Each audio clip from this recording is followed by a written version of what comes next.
For the past 3 decades, they have gotten your day started on the FM dial as the hosts of the long-running Married with Microphones. But today, Chris and Janine announced to their WKRC fans that after 28 years of the show, they plan to end it.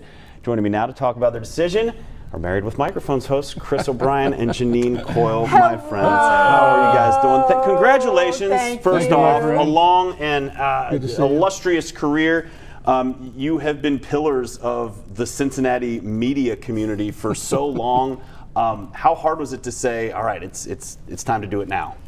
Well, it was hard. It was hard this morning announcing it. You know, you don't want to cry, and you want to be happy about it. People understand.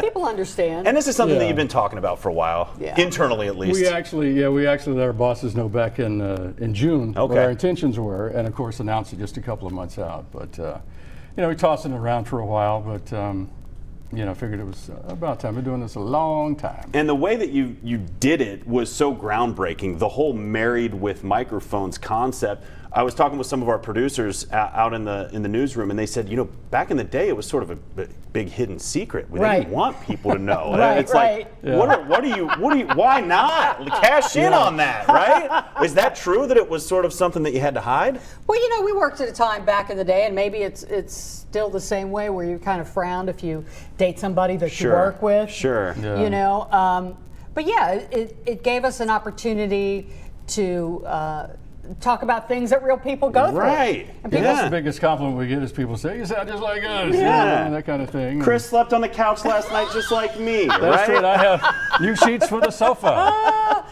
Arguing about simple things like how to load the dishwasher. Sure. Like to see him pick up a broom every once in a while. And we're looking at some great pictures of you from different events all throughout. Looked like you were tapping a keg back there. Oh, yeah. You've also been so instrumental in, I was just going to bring up SPCA Cincinnati, charitable causes around town. How important was that to you to be visible but also hands-on like that? It's really important because, when you have a platform to be able to talk about something, you want to help, and we're good people. We want to help. Yeah, and we're not cutting our ties with SPCA Cincinnati or Leukemia Lymphoma Society or DAV. We're still we're going to be around. We love to hear that. What are some of your fondest memories that you'll take away from this long career, Chris? Well, it all started as Ted Knight was in my hometown in South Carolina. I was 13 when they put me on the air with a 30-minute Saturday morning show. And it kind of grew from there, and just been doing it a long time, and made my way to Cincinnati by way of Chattanooga, Tennessee, and Cleveland, Ohio, and places like that. And bouncing around. First came here in '74, and pretty much found a home. And the city's a better place because of it. Janine, I'll let you take us out here with one thing you want to let your viewers know after all these years. All right. I just want to say that it doesn't matter who's on TV or who's on the radio. The only thing that matters is the person that's watching and the person that's listening. Because without those people, you do not have a job. From the Queen herself. You do not have a job. And my greatest honor is to be able to talk to those people on the phone while they're fixing coffee, or to talk to a trucker when he's on 75. And just let them start their day with a laugh. That's not part of the show. That's okay. Chris and Janine, thank you so much. When's the last day? December 22nd. December 22nd. We will all be tuning in, and thank you so much for everything you've done through the years. This is 1987.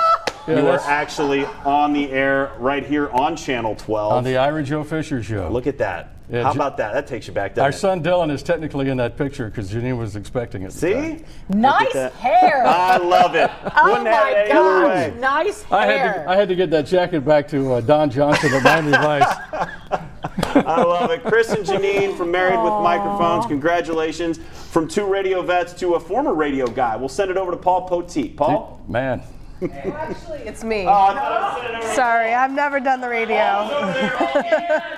I love what Janine had to say, though. We would be nothing without our viewers at home. So thank you so much for watching. Hey there, thanks so much for visiting the Local 12 YouTube channel. Click the links, hit subscribe to get notified anytime we post content to this channel.